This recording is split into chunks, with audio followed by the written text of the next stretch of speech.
2017-2018 au Collège de hautes études de stratégie et de défense de la République démocratique du Congo avec 47 auditeurs pour cette troisième promotion.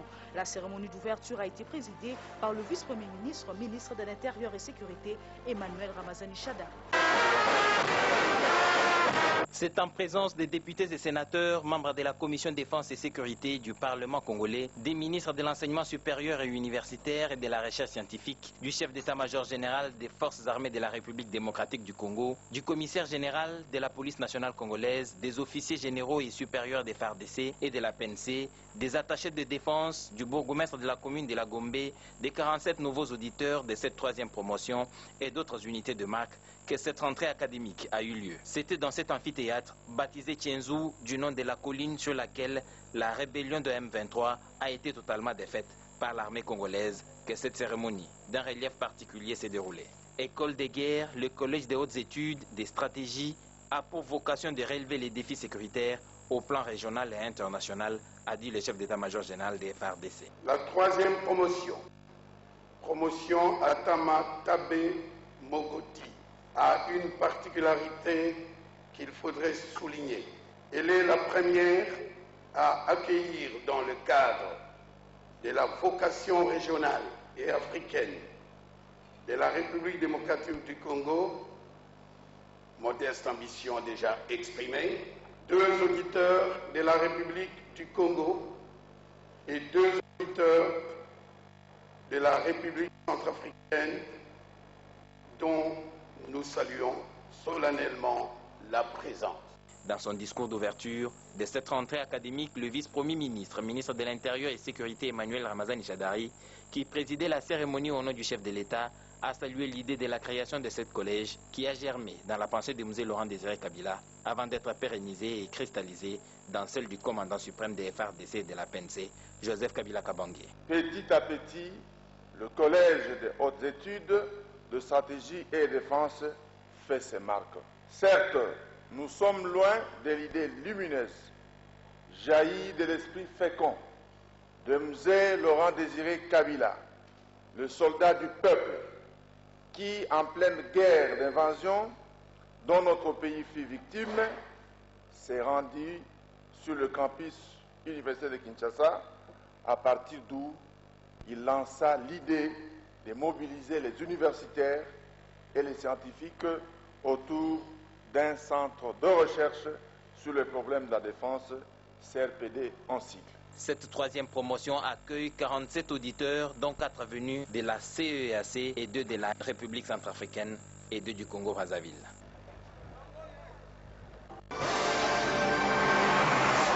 Au Conseil économique et social, il y a eu une séance académique sur la production législative de l'Assemblée nationale, Myriam Adika. Effectivement, Sylvie Moembo, les membres de cette institution se sont penchés sur la vision et l'économie de la loi organique portant création de cette structure étatique. Suivant Odilin Kayuma dans cet élément de reportage. L'économie de la loi organique portant création du Conseil économique et social de la République démocratique du Congo. Voilà les sujets animés par le député national Thomas Lokondo à cette séance académique. Séance organisée par Jean-Pierre Kiwakana, président du Conseil économique et social.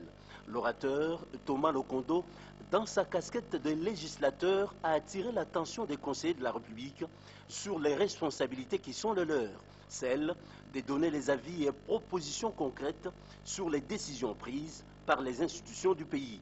Objectif, rencontrer le desiderata des Congolais dans plusieurs secteurs de la vie nationale, sinon améliorer leurs conditions de vie.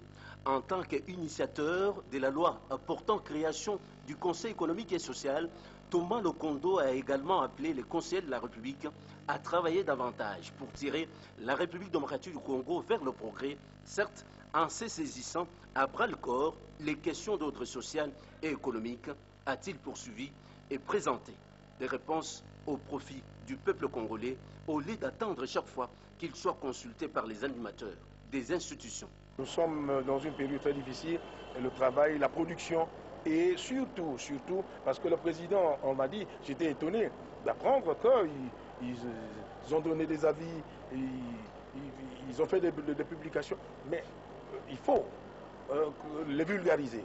C'est important, il faut les vulgariser pour que les gens sachent le travail colossal qui est abattu ici. Comme on dit en marketing, bien faire et bien communiquer.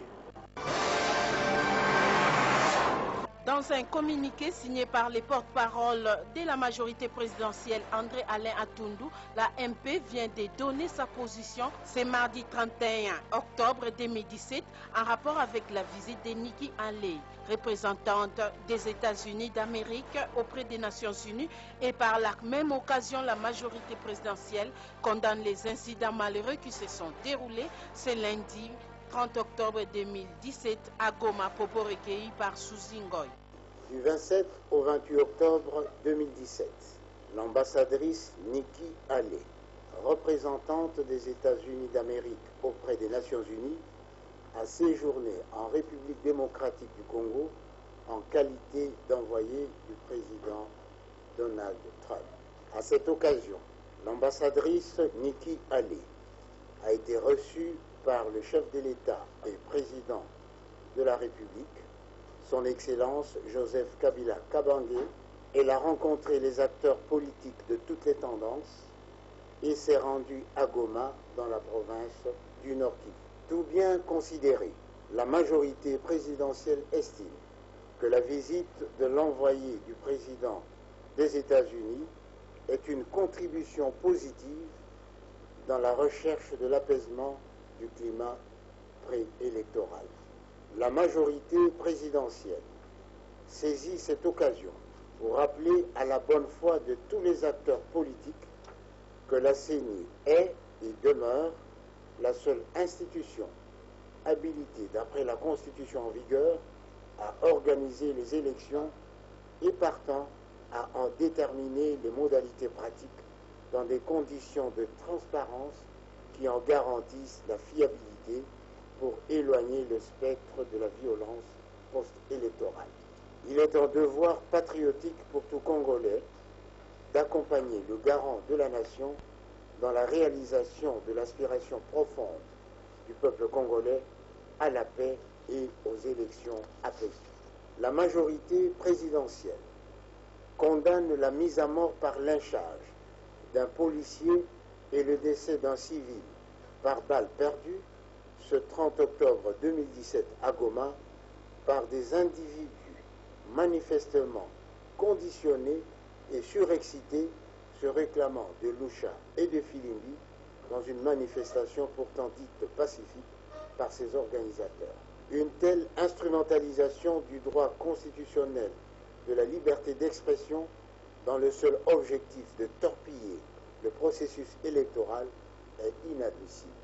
Par la même occasion, la majorité présidentielle exhorte le peuple congolais à ne pas suivre les sirènes de mauvais augure dont l'objectif réel et bien connu de tous est de créer la violence et le chaos pour prendre le pouvoir en dehors des moyens démocratiques, au mépris de la volonté démocratique de notre peuple et de l'intérêt bien compris de notre pays. À la décentralisation, le ministre d'État, Azaria Souroubera, a échangé avec les directeurs exécutifs du PAN. Les questions de la paix et cantines scolaires étaient également au centre de leur entretien. Betty Amani pour les reportages. Le programme alimentaire mondial, PAM, a réaffirmé l'engagement d'apporter son assistance aux milliers de femmes et enfants en besoin en République démocratique du Congo, affirmation faite par le directeur exécutif de cette organisation internationale, David Bisley. Au ministre d'État, ministre de la décentralisation et réforme institutionnelle, Maître Azaria Souroubera Maniwa, au cours de leur entretien. Les questions liées à la paix et à la stabilité ont également été abordées par les deux personnalités.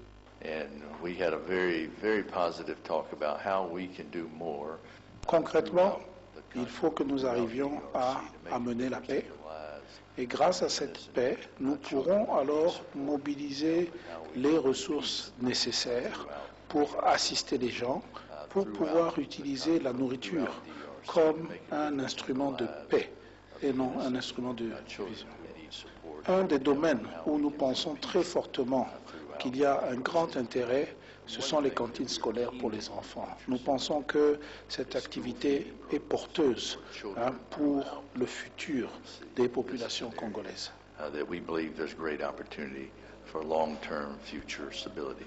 David Bisley s'est dit satisfait des échanges avec le ministre d'État, Azarias Rouberois, pour la matérialisation de ses objectifs.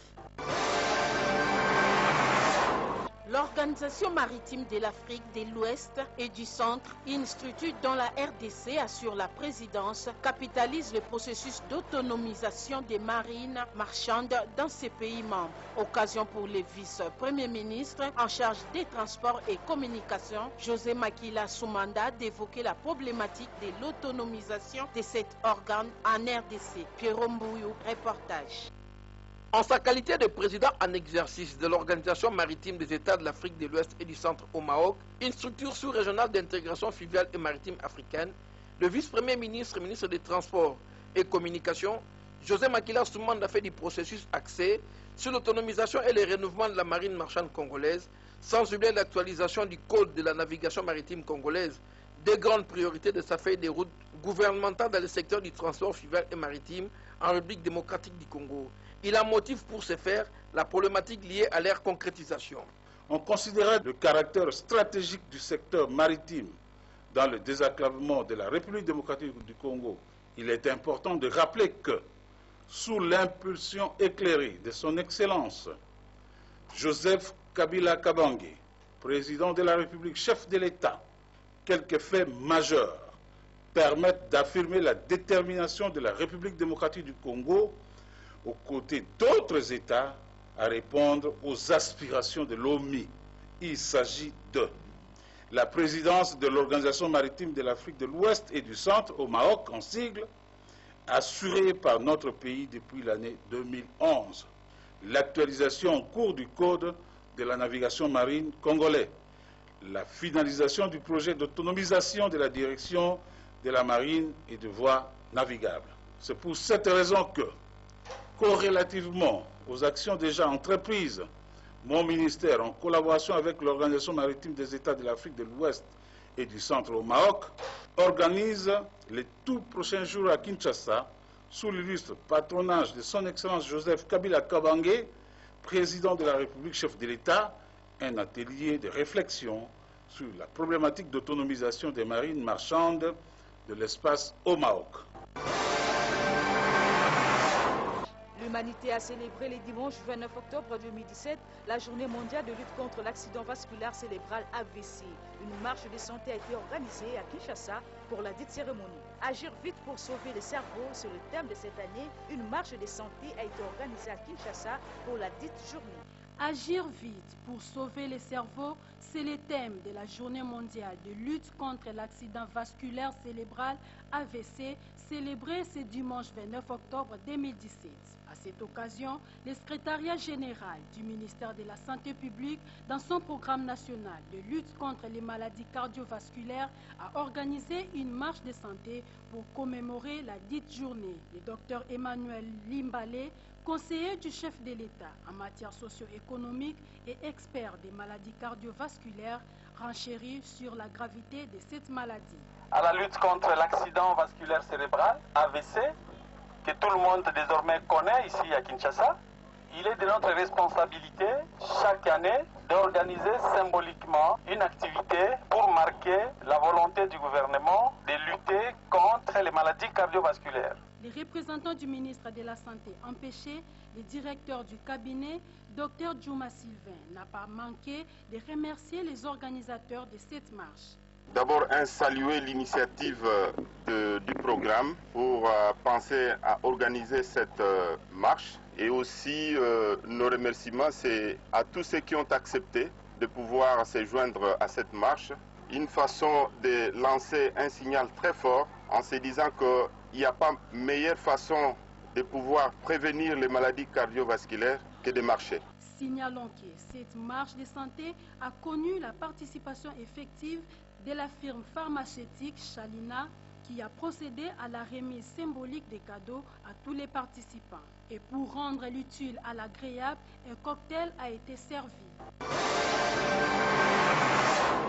En son séjour à Tokyo, au Japon, le ministre de l'Environnement et du Développement durable a pris part à la conférence internationale sur l'initiative des gouvernances forestières dans le monde. Par ailleurs, une tourbière vient d'être découverte dans la localité de Lokolama à l'Équateur. C'est condensé et de Betty Amani et de Nene Maizan. La ville de Tokyo, capitale du Japon, a abrité du 24 au 26 octobre 2017 la conférence internationale sur l'initiative en matière de gouvernance des forêts. La voix de la République démocratique du Congo a été portée à ces assises par le ministre de l'Environnement et Développement durable, Ami Ambatobe. Dans son intervention, le ministre de l'Environnement a fait l'état des lieux du secteur de l'environnement en RDC, mettant un accent particulier sur les avancées et les défis à relever, surtout dans la lutte contre les réchauffements climatiques et la sauvegarde de la biodiversité. Depuis 2009, la République démocratique du Congo s'est engagée à pouvoir contribuer à l'effort mondial par rapport à l'atténuation des émissions des gaz à effet de serre, et au regard de ça, nous avons mis en place en fait ce qu'on appelle le système national de surveillance de nos forêts. Ces assises ont été organisées par l'Agence japonaise de coopération internationale et l'Agence japonaise d'exploration aérospatiale en collaboration avec l'Agence forestière du Japon et de l'Organisation internationale des bois tropicaux. Cette conférence a permis aux participants d'harmoniser le vu sur la manière dont les pays en développement peuvent promouvoir avec efficacité la gestion des forêts, l'un des moyens qui consiste à lutter contre les activités liées à la déforestation illicite en ayant recours aux dispositifs d'alerte précoce sur les forêts Gigi-First et autres systèmes similaires, ainsi qu'aux technologies de détection par satellite, parallèlement aux mesures stratégiques nécessaires. La République démocratique du Congo vient une fois de plus confirmer sa potentialité en ressources naturelles. Pour preuve, la découverte des tourbières dans la localité de Lokolama, dans les territoires des Bikoro, en province de l'Équateur, par une équipe de scientifiques britanniques. Elle mesure entre 3,37 et 3,50 mètres de profondeur et date de plus de 10 000 ans, affirment les experts. Ces tourbières ont une grande capacité de stockage en dioxyde de carbone qui contribue à la lutte contre les réchauffements climatiques. Vous voyez vers là-bas, donc c'est un peu plus décomposé, ça montre, ça nous donne déjà une indication de comment le carbone déjà commence à s'accumuler et on va avoir une idée de la quantité. Une expédition menée par Greenpeace, une organisation non gouvernementale internationale qui appuie les secteurs de l'environnement, accompagnée des scientifiques, des autorités nationales, des médias nationaux et internationaux, leur ont permis de se rendre compte de l'importance qui renferme ce gigantesque espace. J'ai vu des sondages que les chercheurs faisaient pour confirmer qu'effectivement, il y a la tourbière ici dans ce coin de la République. Au niveau de la RDC, tous les mécanismes sont mis en place pour protéger les forêts.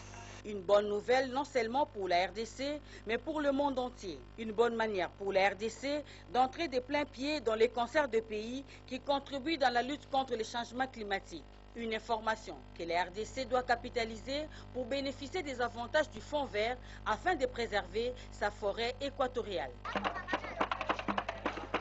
Moi, Sylvie Moembo et Myriam Madika, nous vous disons merci de votre particulière attention. À la prochaine.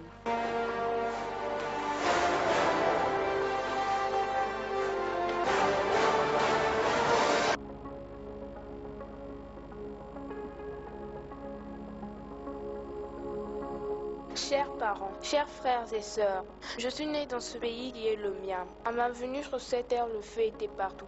Les guerres et rébellions se succédaient ici et là. Vous me disiez alors que le pays était divisé. Alors ne détruisez pas ce que vous avez construit ensemble.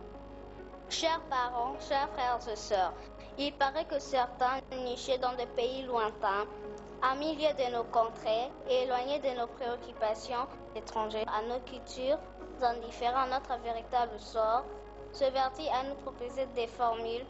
Ne détruisez pas ce que vous avez construit ensemble.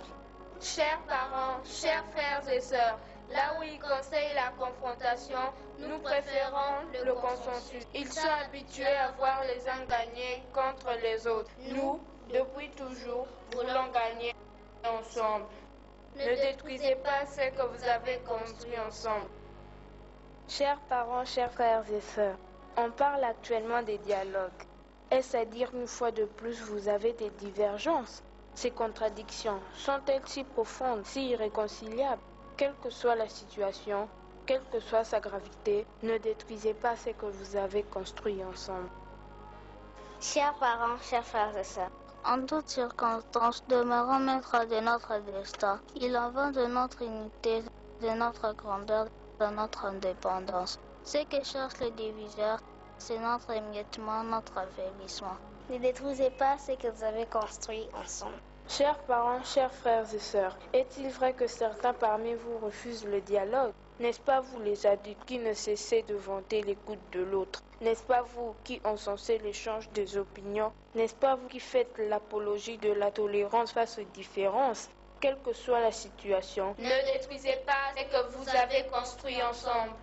Chers parents, chers frères et sœurs, la République démocratique du Congo est votre bien le plus précieux. C'est mon bien le plus délicat. C'est mon avenir. Faites tout pour le sauvegarder, pour conserver son unité. Ne détruisez pas ce que vous avez construit ensemble.